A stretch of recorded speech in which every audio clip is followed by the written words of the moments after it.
자, 이제 진짜 시작을 할게. 좀 더 키워볼까? 자, 항상 제일 맨 처음에 여러분들이 잘 봐주셔야 되는 게 제목을 봐주셔야 된다라고 말씀을 드렸죠. 이 월명사라고 하는 사람은, 자, 여러분들이 우리 작가 이름부터 먼저 보고 작가 명부터 보고 그 다음에 제목명 들어가도록 할게요. 이 월명사라고 하는 분에 대해서 살짝 설명을 해드리면, 사실은 우리가 향가를 말할 때 주요 작자층, 이걸 지은 작가의 계층에 대해서 얘기를 할 수밖에 없는데, 아무리 향찰이 우리말 어순대로 적었다고 하더라도 기본적으로는 뭐 베이스일까요? 네, 한자 베이스예요. 그러다 보니까 나를 공부를 했었던 사람이 아니면 이거를 아예 시도조차 할 수가 없어. 근데 그때 당시에 한자를 그나마 알았던 계층들은 당연히 지배계층이었을 거고요. 그래서 향가는 보통 누가 만들어서 불렀냐라고 얘기를 할 때 화랑하고 그리고 승려계층이라고 얘기를 할 거예요. 그래서 랑자가 붙어서 끝나는 건 당연히 화랑일 거고요. 그리고 사자가 붙는 거는 우리가 당시에 승려분들의 그러니까 법명을 뭐뭐사 이렇게 했거든요. 그래서 창기파랑가 같은 경우나 안민가 같은 경우에는 충담사라고 하는 분이 지었고요. 지금 제망매가는 월명사인데 사자로 끝나는 거는 누구라고? 승려. 네, 승려, 스님이라고 여러분들이 생각을 해주시면 되겠어요. 근데 이 월명사나 충담사는 25대 왕이었나 아마 그럴 건데 경덕왕 때 노래 잘 부르기로 유명한 승려 분이셨는데, 어쨌든 이 월명사가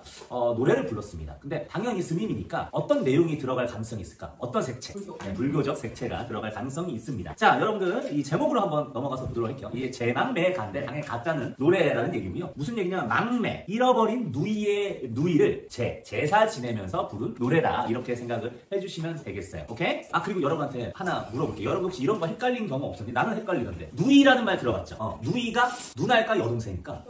여동생? 누나? 근데 사실 말씀을 드리면은 네, 지금 동건이 잘 얘기를 해줬는데, 누이는 그러니까 여자 형제를 그러니까 아울러 가지고 쓸 수 있는 표현이에요. 그러니까 누나가 될 수도 있고 그리고 여동생이 될 수도 있다라고 해서 좀 더 폭넓게 쓰고 싶으면 네 누이요 막 이렇게 얘기를 하면 되겠습니다. 알겠죠? 자, 갑니다. 아, 이거 잠깐 선생님이 얘기를 하는데, 향가 중에서 19채 향가만 특별하게 지칭하는 또 다른 명칭이 있습니다. 바로 뭐냐면 사뇌가라고 하는 건데요. 근데 사뇌가는 뭐냐면 사뇌 지역에서 불려진 노래라고 하는 건데, 사실 이거에 대해서 명칭의 유래가 분분해요. 사뇌가 혹은 사뇌악이라고 얘기를 하기도 하는데, 여러분들 얘는 4구체 향가도 아니고 8구체 향가도 아니고 19채 향가만 사뇌가 혹은 사뇌악이라고 합니다. 그 정도는 알고 가시고요. 우리가 19채 향가가 보통 몇 단 구성으로 된다고 저번 시간에 얘기를 드렸죠.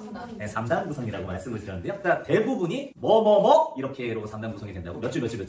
네, 4, 4, 2. 그래서 여러분들이 꼭 요 부분, 그리고 요 부분, 기, 서, 결은 가장 중요한 거니까 체크를 해주셔서 나눠주신 다음에 시작을 해보도록 할게요. 자, 갑니다. 생사길흔이라고 했어요. 이미 우리가 송민곡에서 백길 하면서 그 뒤에 히읗 종성체원으로 히읗이 올라와서 찔렀다라고 하는 걸 배운 적이 있죠. 그래서 여기에 길은인데 사실은 히읗이 추가가 된 겁니다. 그래서 이 길은 바로 무엇이다? 히읗 종성체원이라고 하는 거를 여러분들이 알고 가시도록 할게요. 보통의 우리가 인생이라고 하는 거는 우리가 걸어가는 여정이라고 비유를 많이 해서 길에다가 많이 빗대어서 표현을 하거든요. 근데 우리 인생에 있어서 삶과 죽음이라는 게 존재합니까? 그쵸? 우리가 지금 살아가는 길이기도 하지만 우리 주변에도 죽음이라고 하는 게 분명히 존재하잖아요. 그러면서 뭐라고 얘기하면 삶과 죽음의 길이 이에 이샤메라고 했는데요. 자, 이가 지칭하는 바가 무엇인지를 여러분하고 좀 얘기를 해보도록 할게요. 우리가 지시관용사라는 게 있어요. 관용사는 주식을 해주는 거고요. 지시는 가리킨다는 건데, 자, 여러분들 이거 볼게요. 이거라고 얘기를 했을 때 그 저로 보통 지시관용사가 나뉠 때 이는 화자, 지금 말하는 사람에게 가까운 거를 우리가 이라고 얘기를 하죠. 야, 그거 봐, 그 책 봐라고 얘기한다는 건 화자에게 가까운 거예요? 청자에게 가까운 거예요? 네, 청자에게, 듣는 사람에게 가까운 거를 그라고 얘기를 합니다. 근데 자, 저 시계 볼게요 라고 얘기를 한다면 저는 화자와 청자 모두에게 먼 걸 얘기를 해요. 자, 그러면 우리가 여기에서 이에라고 얘기를 한다면 이거는 여기에라고 생각을 하면서 지금 화자에게 가까운 곳을 의미한다고 여러분들이 생각을 하시면 되겠습니다. 그러니까 생사길은 지금 이에 있자네라는 거는 나의 근처에도 계속 이 삶과 죽음의 길이 계속 보인다라고 얘기를 하는 거라고 생각을 하시면 되겠어요. 그런데 이게 또 다른 해석도 되는데요. 우리가 지금 내가 살고 있는 이 세상을 이승이라고 얘기를 하기도 하고요. 죽음의 세상을 우리가 뭐라고 얘기를 하기도 하죠?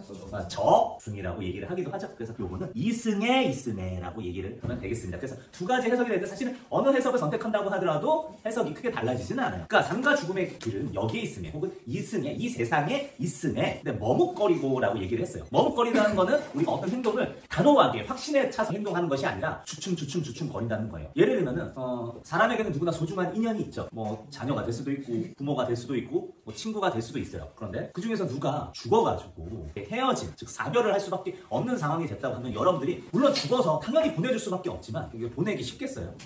선생님도 사실은 선생님이 34살 때 어머니가 돌아가셨었는데 네, 우리 어머니를 이제 그 무덤에 관을 넣어가지고 보통 이제 삽을 퍼서 가족들이 한 번씩 이렇게 하거든요. 근데 이렇게 하관해가지고 이렇게 할 때, 나 너무 그걸로 하기가 싫은 거야. 힘들더라고요. 그러니까 내가 해서 확 이렇게 한 게 아니라 계속 이 삽을 못 푸겠더라고요. 그래서 이런 느낌을 알겠죠. 이제 머뭇거린다. 이 사별을 했을 때 이 헤어짐을 받아들이기가 쉽지 않기 때문에 내가 사랑하는 이 누이를 보내면서도 머뭇거릴 수밖에 없었다는 거죠. 근데 이제 여기 이 세 번째 줄을 보도록 하겠습니다. 요거 중요하니까 이렇게 여기에다 큰 따옴표를 해주시길 바래요. 나는 간다 이렇게 한 부분에다가 큰 따옴표를 해주시길 바라는데 이거 누구의 말을 빌려가지고 적은 건데요. 이런 거예요. 나는 간다 라는 말도 못다 이르고, 못다 이르고는 못다 이르고예요. 못다 전하고 가는 있고. 지금 화자는 어떠냐면 이제 잃어버린 누이를 제사를 지내면서 생사길은 삼가 죽게길은 지금 나를 둘러싸고 있음에 내가 지금 머뭇거리는 헤어짐에 앞서서 근데 왜 너는 왜 지금 누이는 죽은 누이는 나는 간다 안녕 나 갈게 넌 잘 지내라는 말도 못다 전하고 왜 갔니? 라는 얘기입니다. 이해하시겠어요? 그러니까 이 큰 따옴표라고 하는 이 대사는 사실은 누가 해야 되는 말이지? 네, 누이, 죽은 누이가 해야 되는 말이라고 생각하면 되겠어요. 그래서 여기에 나는 죽은 누이입니다. 죽은 누이가 나 갈게 잘 있어 라는 말도 못다 이루고 가는 있고 라고 얘기를 했어요. 우리가 어떤 것도 복이라고 할 수 있냐면 죽음을 앞둔 걸 우리가 임종이라고 하는데 임종을 할 때 가족한테 둘러싸여가지고 유언도 남기고 이렇게 할 수 있으면 그것 또한 복된 삶이라고 사람들이 얘기를 합니다. 근데 우리가 죽음이라는 종류가 내가 이제 죽을 날짜를 받아가지고 그걸 기다리면서 사는 죽음도 있을 수 있겠지만은 갑자기 이상한 사고로 인해서 비명 행사를 해버리는 경우도 있을 수 있잖아요. 여러분들이 생각할 때는 이 누이의 죽음은 전자에 가까운 것 같아요? 후자에 가까운 것 같아요? 후자에 가깝죠. 왜냐면 나 갈게 잘 있어 오빠 잘 지내야 돼 이런 얘기 하지도 못하고 그냥 죽은 거야. 선생님이 지금 학습활동 나눠드린 것도 있는데 오늘은 투트랙으로 이렇게 갈 거예요. 이게 A4 용지로 되어 있는데 자 제망매가 요것도 하나 꺼내 놓으시고요. 요 학습활동도 옆에다가 나열해가지고 이렇게 해볼게요. 자 지금 4회까지 우리가 만나봤단 말이에요. 지금 일단 상황이 제시가 됐어요. 우리가 기가 뭘 하는 역할을 한다고 했죠? 어저께 얘기했는데 시상을 제시를 한다고 했죠. 좋아요. 그러면 여러분들 거기 학습활동 2번에 보시면 1에서 4구가 되어 있는데 자, 이 기까지는 뭐에 대한 상황을 제시했냐면 누이의 죽음에 대해서 제시를 해준 거고요. 거기서 느끼는 이 화자의 감정도 함께 제시를 해준 거예요. 거기 뭐라고 적혀 있어요? 두 개의 감정이 나와 있네요. 두려움과 애처로움 이런 것들 나왔다고 생각을 해주시면 돼요. 그렇게 생각을 하면서 뒤에서는 이제 누이의 죽음에 대해서 이 월병사가 느낀 감정에 대해서 언급을 해주고 있더라. 그렇게 생각을 하시면 되겠습니다. 자, 그 다음에 이제 서로 넘어가서 보도록 할게요. 자, 어느 가을 이른 바람에 라고 이렇게 얘기를 했는데 자, 여기 여러분들이 보일 때 지금 현재 쓰이지 않는 문자, 소실 문자가 있죠. 일단 아래 아자하고 네 지금 이렇게 반치음이 있어요. 이 세모 표시를 우리가 반치음이라고 하는데 이 치자가 이와 관련되어 있는 애예요. 근데 우리가 이라고 하는 이빨 아니죠? 이빨은 짐승한테나 쓰는 말이고요. 우리는 이 혹은 치아라고 얘기를 하셔야 돼요. 만약에 여러분들이 야 너 이빨 닦았냐? 이렇게 물어본다면 야 너 주둥이 네 아가리 네 대가리에 있는 주둥이에 있는 아가리에 있는 이빨 닦았냐? 이 짐승아? 라고 하는 거하고 같으니까 이라고 얘기해 주시길 바란다고 생각을 해볼게요. 갑자기 급발진했네요. 갑자기 왜 그랬지? 근데 어찌됐건 지금 반침이 나는데 우리가 지금 이라고 하는 것도 이 치아도 발음기관이에요. 왜냐면 우리가 발음을 할 때 어떤 방식으로 이제 소리를 내게 되냐면 우리 입안에 있는 구강 구조를 입안에 있는 혀와 이와 입 천장과 이런 여러 가지 기관들의 조합을 통해서 이 공기의 저항을 다르게 해가지고 발음이 나오는 거거든요. 그런데 여러분들 생각할 때 이가 적극적으로 활용돼가지고 나오는 발음이 뭐가 있을까요? 시옷이 있어요. 자, 해볼게요. 하나, 둘, 셋. 자, 그 다음에 이 스 말고 당연히 스하고 관련되면 스도 가능하겠죠. 그리고 또 뭐도 있냐면 지읒도 있어요. 지읒은 파찰음인데 어찌됐건 튕겨주면서 이 사이로 밀어내서 하는 건데요. 자, 지가 있으면 뭐도 따라올 수 있을까요? 찌도 따라올 수 있고 또 치도 따라올 수 있어요. 네. 그래서 시옷, 쌍시옷, 지읒, 쌍지읒 그리고 치읒이 이와 관련되어 있는 거예요. 근데 이거를 뭐라고 얘기를 했냐면 반치음이라고 얘기를 했단 말이야. 그러니까 얘가 지금은 소실돼서 했지만 시옷과 지읒과 치읒 그 사이에 어떤 발음이었을 것이라고 추정을 합니다. 다만 얘가 경쟁력을 잃어서 사라졌을 거예요. 그래서 여러분들이 보통 이 반침이 나올 때 현대어로 변환을 시켜주는 게 중요하잖아. 어떤 식으로 변환을 해줄 수 있냐면 크게 세 가지로 여러분들 생각을 해줄 수 있는데 시옷자를 한번 대입을 해보거나 아니면 지읒자를 대입을 해보거나 아니면 그도 아니면 아예 묵음으로 맞아요. 아예 묵음으로 이렇게 해보는 거예요. 그럼 여러분들이 이걸 할 때 선생님이 아래 읽는 방법도 가르쳐 드렸죠. 첫 번째 첫 음절에서는 보통은 아, 오, 우 중에서 뭐로 많이 읽혀진다고요? 아로 많이 읽혀지고요. 거의 90% 이상. 그러면 지금 이거는 어떻게 읽어야 될까요? 가로 읽어야 될 거예요. 그 다음에 두 번째 음절에서는 뭘로 많이 읽어진다고 했지? 그러니까 아래 아가 두 번째 음절로 왔을 때. 맞아요. 으로 제일 많이 읽혀져요. 그러면 이게 가슬, 가질, 가을 어느 게 자연스러워? 가을. 그래서 가을로 읽어주면 되는 거예요. 그래서 어느 가을 이른 바람에라고 얘기를 했습니다. 근데 여러분들 거기에 이른 바람에다가 좀 줄을 그어주시길 바랄게요. 이른 바람에. 그러니까 일찍 부른 바람이라는 얘기라고 생각하시면 되겠어요. 그래서 이에 저에라고 되어 있는데, 자, 이에 저에. 자, 이런 걸 여러분하고 좀 볼게요. 이가 아까 뭐라고 했죠? 여기에. 네, 여기에 가까운 거. 근데 저는 뭐냐면 먼 거야. 저.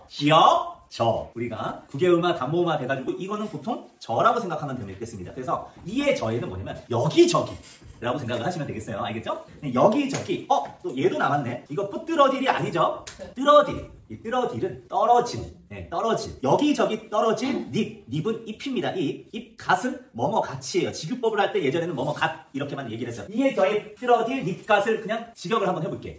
여기저기 떨어진 잎같이 라고 생각을 하시면 되겠어요. 그러면 우리가 가을에 낙엽이 떨어지잖아요. 그쵸? 그런데 문제는 어느 가을 이른 바람에라고 했어. 가을 오자마자 바로 낙엽이 떨어져요? 아니죠. 근데 가을에 낙엽이 떨어질 건 우리가 예상을 할 수 있지만 너무 일찍 분 바람에 여기저기 떨어진 잎같이라고 얘기를 하면서 누이가 일찍 죽어버렸다는 얘기지. 그러니까 이른 바람에라고 하는 거는 뭘 비유로 한 거냐면 요절입니다. 요절. 빨리 죽었다는 얘기예요. 누이가. 그리고 누이가 빨리 죽은 거를 일찍 떨어진 낙엽에다가 빗대어서 지금 설명을 한 거예요. 사실 우리가 뭐 세상은 이제 순환이 되고 이렇게 하지만 낙엽이라고 한 걸 이렇게 떨어질 때 어떤 느낌을 받아요? 이게 떨어지니까 이제 하강적 이미지를 활용을 하면서 잎이 만약에 생명력이 꽉 차 있으면 떨어져요? 안 떨어져요? 안 떨어지는데 이거 떨어졌다라고 하는 거는 죽음을 이렇게 빗댄 거라고 생각을 하시면 되겠어요. 그러니까 누이의 죽음은 빨리 죽어버렸어 이렇게 얘기한 것보다 이 입에 빗대어가지고 이른 바람에 빨리 불어가지고 갑자기 떨어져 버린 잎처럼 이렇게 표현을 하면서 이 직유법을 활용하면서 자연불에 빗대면서 누이의 죽음을 형상화를 한 거죠. 알겠어요? 비유법으로 형상화를 얘기를 한 거예요. 그래서 뭐라고 얘기를 하냐면 자, 한 가지의 나무 하든 가지는 한 가지예요. 하나의 가지에 났는데 가는 곳을 모르는구나 라고 얘기를 했는데요. 우리가 뭐 철학이라고 얘기하면 여러분 어렵게 생각을 할 수가 있지만 철학이라고 하는 거는 삶을 사는 중요한 가치에 대한 질문이에요. 나는 누구인가? 나는 어디에서 왔고 어디로 가는가? 이런 질문 여러분들 항상 가지고 갈 수밖에 없거든요. 근데 여러분들은 나는 어디에서 왔어요? 라고 할 때 여러분들 쉽게 얘기를 할 수 있어요. 부모님에게서 왔죠. 그쵸? 여러분들 부모님에게서 비롯이 된 거예요. 근데 이제 어디로 가는가라고 하는 문제는 이제 미래와 관련된 문제인데 난 결국 언젠간 죽을 건데 죽고 나서 어디로 가지? 라고 하는 이런 고민들은 누구나 할 수밖에 없어요. 그래서 죽음을 두려워하는 거고 죽음 이후의 세상에 대해서 생각을 해보는 거고 그리고 그거에 대해서 믿음을 제공하는 게 종교라고 할 수가 있겠죠. 근데 여기에서 모든 사람이 느끼는 감정을 지금 건드려주고 있어. 형제 자매는 한 가지에 났어요. 우리가 가지가 있으면 잎이 하나만 나는 게 아니고 여러 잎이 나는 경우가 있죠. 그래서 이 한 가지는 내가 잎이라고 한다면 나의 비롯된 근원이라고 할 수 있어요. 그러니까 이 한 가지는 부모님입니다. 알겠죠? 그래서 내가 누구에게 비롯됐는지는 우리는 알아. 하지만 내가 최종적으로는 죽은 다음에 어디로 갈지는 안다 모른다? 모른다라고 얘기하면서 이 모르는 거에 대해서 생각을 해보면은 참 인생이라고 하는 게 불안하구나 막연하구나. 그래서 인생의 무상감을 느끼는 거예요. 인생 무상을 이렇게 표현을 하는 건데 선생님이 여러분들하고 이제 참작과 발표 할 거라고 얘기를 했잖아요. 근데 선생님이 참작과 발표를 잘할 수 있는 힌트를 하나 드린 게 있어요. 내가 어떤 주제를 선정을 하고 싶어. 내가 예를 들면은 내 누이가 일찍 죽어서 그거에 대한 슬픔을 얘기를 하고 싶어. 그리고 그래서 느낀 인생의 허망함에 대해서도 얘기를 하고 싶어. 근데 이 월명사는 기가 막힌 소재를 찾아낸 거야. 그걸 표현할 수 있는 소재. 바로 뭐냐면 나뭇잎이 떨어지는 낙엽의 그 소재를 가지고 왔는데 왜 그러냐면 일단 누이하고 나하고 형제간이라고 하는 거를 한 가지의 난 잎들이라고 이렇게 표현을 해가지고 아주 잘 표현했는데 얘만 먼저 이른 바람에 먼저 떨어져 버렸어. 나는 혼자 남았어. 그러니까 내가 갈 곳을 모르겠네 라고 하는 이런 나의 불안감도 잘 드러낼 수 있는 걸 소재 선정 하나만으로도 완벽하게 해낸 거란 말이죠. 그래서 여러분도 참작과 발표할 때 어떻게 하면 좋냐면 소재를 잘 선정하는 것부터가 시작이에요. 자, 그래서 한 가지에 나오고 가는 곳을 모르는구나 라고 했는데 이제 여러분 거기 학습활동 2번에 5에서 8, 9의 주제를 한번 보도록 할게요. 누이의 죽음에서 느끼는 인생의 무상함. 잘 드러나겠어요? 연결이 됩니까? 자, 그러면 여러분들한테 다시 한번 물어볼게요. 향가, 19치 향가의 3단 구성이 기서결이라고 했는데 기는 시상을 제시한다고 한다면 서의 역할은 뭐라고 했죠? 네, 그걸 이어받아서 전개를 한 거예요. 누이의 죽음과 같은 소재를 해서 처음에는 슬픔을 표현했다가 이제는 거기에서 나아갔습니까? 나아갔어요? 뭘 얘기해서 나아가서 인생의 무상함까지 연결을 하게 된 거예요. 그럼 이제 결에서는 뭘 해줘야 될까요? 네, 집약을 하고 마무리를 지어줘야겠죠. 자, 그러면 이제 결로 여러분들한테 말씀을 드리도록 하겠습니다. 자, 결에서 구행으로 시작을 하는데 시작할 때 뭐가 있다고 했지? 네, 당연히 감탄사가 있다고 했어요. 이게 사실 슬픈 내용에서 원래는 세게 질러버릴까 생각을 했는데 자, 이런 느낌이라고 생각하시면 되겠어요. 자, 미타찰에서 맛보올라 돛닦아 기들이고다 이렇게 얘기를 했는데요. 자, 미타찰은 뭐냐면요. 불교에서 나오는 개념인데요. 아미타불이 기다리고 있는 구원의 공간이라고 여러분들 생각을 하시면 되겠어요. 근데 사실은 종교라고 하는 것들, 특히 고등 종교들은 대부분 뭐에 대한 약속을 하고 있냐면 내세에 대한 약속, 저승에 대한 약속을 해주거든요. 예를 들면 불교 같은 경우에도 지금 나오는 게 이게 미타찰입니다. 미타찰은 뭐냐? 중생을 위해서 항상 기도를 하고 계시는 분이 계시는데 그분이 아미타불이에요. 아미타불이 중생들이 죽었을 때 돌아왔을 때 그걸 보듬는 공간이 미타찰이고요. 여러분들이 뭐 마블로서 유명했던 그 노르웨이 스웨덴 쪽의 북구 유럽 신화에서 보면요, 거기에 주신이 오딘이라는 그 신인데 이 오딘의 성이라고 하는 데가 있어요. 그게 뭐냐면 발할라의 성이라는 곳입니다. 오딘이 살고 있는 신들의 세계를 아스가르드라고 얘기를 하는데, 그 아스가르드에 가려고 하면요 조건이 있어요. 용맹한 전사만이 오딘의 성이라고 하는 발할라의 성으로 들어갈 수 있어요. 왜? 바이킹 전사들을 굉장히 무서워했는데 그 이유가 뭐냐면 죽음에 대한 두려움이 없어. 왜? 전쟁을 할 때 용감히 맞서가지고 싸워야지만 오딘의 성이라고 하는 발할라의 성에 들어갈 수 있거든요. 그래서 여러분 영화나 드라마 같은 데 보면 바이킹들이 막 적을 향해서 달려갈 때 뭐라고 외치면서 달려가냐면 발할라 하면서 이렇게 달려갑니다. 죽은 다음에 마블에 나오는 그 무지개 다리 뭐지? 토르 할 때 이렇게 해가지고 하면 무지개 다리 소환이 되는데 갑자기 생각났는데 비프로스트. 네, 그 비프로스트 타고 이제 발할라의 성까지 가는 거예요. 그것도 역시 그 내세에 대한 약속인 거죠. 예를 들면 우리 기독교 같은 경우에는 하늘 본향 같은 걸 생각을 하시면 되겠어요. 자, 미타찰에서 맞보울은 만날 나예요. 누구를 만날 나냐면 누이를 만날 나입니다. 불교 얘기를 이제 얘기를 해드릴 수밖에 없는데요. 불교에는 무슨 사상이 있냐면 윤회 사상이라고 있어요. 이 윤회 사상이라고 하는 거는 바퀴 윤자의 돌배자입니다. 그래서 바퀴가 돌고 해가지고 계속 돌면서 만난다라는 얘기인데 여러분들 한번 볼게요. 이게 전생, 현생, 내생 이런 구조로서 계속 이렇게 만나는 구조라고 여러분들 생각을 하시면 되겠어요. 그래서 전생에 내가 왕이었는데 막 이런 식으로 얘기를 하는 경우도 있고, 불교 하면은 사실 누구를 믿는 종교죠? 부처님. 네, 좀 있으면 이제 부처님 오신 날 와가지고 우리 수요일 날 쉬어요. 네. 자, 사실은 그 불교의 발원지가 정확한 게 어디냐면 인도라고 보통 얘기를 하죠. 고타마 시타르타라고 하는 석가모니 불교를 창시했다라고 얘기를 하는데, 사실 인도에는 어떤 종교가 더 많이 있냐면 힌두교라고 하는 종교가 더 많이 있어요. 원래 이 윤회 사상이 힌두교에서 비롯됐어요. 힌두교에는 3명의 신이 있는데 어떤 신이 있냐면 창조의 신이라고 하는 브리흐마가 있고요. 자, 그리고 이 브리흐마가 세계를 창조를 하면 그걸 유지하는 신이 비슈누라는 신이에요. 네, 그리고 이걸 깽판 나가지고 파괴하는 신이 시바거든요. 그러니까 막 애가 예쁘게 만들어 놓고 있으면 에이 시바 막 그래가지고 다 파괴를 한다라고 생각을 하시면 되겠어요. 그러면은 브리흐마가 또 얘가 또 파괴했네? 또 다시 조립해가지고 레고 조립하듯이 만들어야지 이렇게 얘기를 하는 거예요. 근데 이게 계속 돌고 도는 거야. 그런데 혹시 크리슈나라고 하는 사람 들어본 적 있어요? 아니면 깔낀? 그건 안 들어봤다고 하면 그 석가모니는 알죠? 고타마 시타르타. 근데 사실은 이 비슈누라고 하는 신이 힌두교에서 인기가 제일 많은 신인데, 인간 세상의 역사에 지대한 영향을 주고 이 세상을 아름답게 유지하기 위해서 비슈누라고 하는 신이 자기의 화신을 항상 인간의 역사에 등장을 시켜가지고 아주 중요한 역사를 만들게 됩니다. 왜 그러냐면 원래 신이 현세에 강림하면은 안 돼요. 왜냐면 제우스를 보면 눈도 멀고 막 이런 얘기 들어봤죠. 이 신성을 인간이 견디지 못해서. 그래서 인도 역사를 보면 9명의 아주 유명한 사람들이 나온다라고 얘기를 하는데 그 중에 한 명이 고타마 시타르타 부처님이라고 이렇게 얘기를 한다는 거예요. 알겠죠? 그러다 보니까 이 힌두교의 3명의 신으로 비롯된 윤회 사상이 불교의 핵심 사상으로 된 거는 사실은 고타마 시타르타가 석가모니가 비슈누의 8번째 환생이었더라. 그런 힌두교적인 사상이 이렇게 가지고 왔다고 생각을 하시면 되겠습니다. 그러면은 이제 여러분 한번 볼게요. 기와 석까지는 어떤 느낌이 있었냐면 누이가 죽었어. 그래서 슬퍼서 내가 갈팡질팡하고 인생이 허무하다. 내가 죽은 다음에 어디 갈지 모른다. 아이고 힘들어. 요 정도라고 여러분들 생각을 한다면 결에서는 이거를 극복할 수 있는 하나의 단서가 되는데 그게 바로 미타찰인 거죠. 왜냐하면 재배의 소망을 가질 수 있게 됐으니까. 내가 불교를 믿음으로써 이 미타찰을 통해서 이 윤회 사상을 통해서 지금은 다시는 못 만난다라고 생각하고 죽은 다음에 어디 갈지 모른다라고 생각할 때는 막연했는데 죽은 다음에도 미타찰에서 누이하고 다시 만날 나 재회할 수 있다라고 생각을 하니까 어떤 마음을 가지게 되냐면 이 슬픔을 극복할 수 있게 된 거예요. 여기까지 알겠어요? 그래서 도 닦아 기다리고다 이렇게 얘기를 했습니다. 도를 닦는다는 거는 뭐 불교에서 이제 부처님을 믿는 그런 신앙의 마음이라고 생각하면서 도를 닦으면서 그 날 재회를 하는 날을 기다리겠다라는 얘기예요. 알겠죠? 그러면은 이 슬픔을 뭘로 극복을 하겠다? 종교로서, 불교로서 이렇게 극복을 하겠다라고 하는 그런 기드리고다 의지적 태도가 드러난다라고 생각을 하시면 되겠습니다. 그래서 월명사 이렇게 얘기를 하고 있는데 스님이고 당연히 주제의식에 이 죽음의 슬픔을 뭘로 극복한다? 종교적 내용으로 극복한다라고 생각을 하면서 거기 학습활동에 자, 3번째 결 부분을 잠깐 볼게요. 학습활동 2번에 1에서 4구, 5에서 8구, 9에서 19 나와 있는 부분 있죠? 거기 볼게요. 제가 하나 둘 셋 하면은 읽어주시길 바랍니다. 하나 둘 셋. 인간적 슬픔과 인생의 무상함에 대한 종교적 극복 의지다. 이제 이해하겠어요? 그리고 거기에다가 괄호 열고 윤회사상이라고 여러분들 적어주셨으면 좋겠어요. 그리고 그것과 관련해가지고 선생님이 사자성어를 하나, 사자성어 어떻게 보면 팔자성어라고 할 수 있는데 사자성어 합쳐서 팔자성어라고 얘기를 해볼게요. 자, 볼게요. 회자정리, 거자필반. 이거 꼭 적으세요. 네. 자, 회자정리는 만나면 헤어지고란 뜻이에요. 그러면 여러분들 거자필반은 뭘까요? 회자정리, 만나면 헤어지고, 거자필반은 헤어지면 만난다라는 얘기예요. 자, 여러분들 제가 그래요. 한번 물어볼게요. 이거 너무 민망한 질문인데. 그래요. 물어볼게요. 잘 대답을 해줘라. 자, 여러분들은 제가 좋아요? 네. 감사합니다. 감사합니다.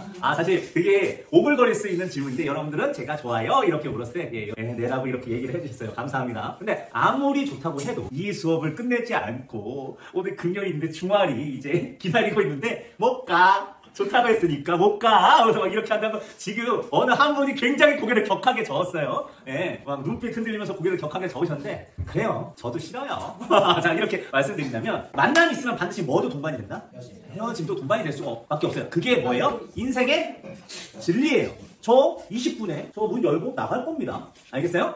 그렇지만 거기서 우리의 인연은 끝일까요? 아니요. 아니에요. 바로 뭐냐? 난 언젠가 저 문을 열고 다시 또 돌아올 거고 우리는 또 다시 만날 거라는 거죠. 이게 비단 수업만이 아니라 윤회사상이 있어서 우리에게 업보라고 하는 게 있고 인연이라고 하는 게 있다고 한다면 거기에서 보면은 이 인연은 죽음까지 초월해가지고 환생해가지고 다시 만나는 경우도 불교에서는 제시를 해주고 있다고요. 이해하시겠어요? 그래서 불교에서 왜 다른 사람 오면은 가난한 사람한테 적선을 잘해주는 줄 알아요? 적선을 잘해주고 보시를 잘해주는 건 바로 뭐냐면요.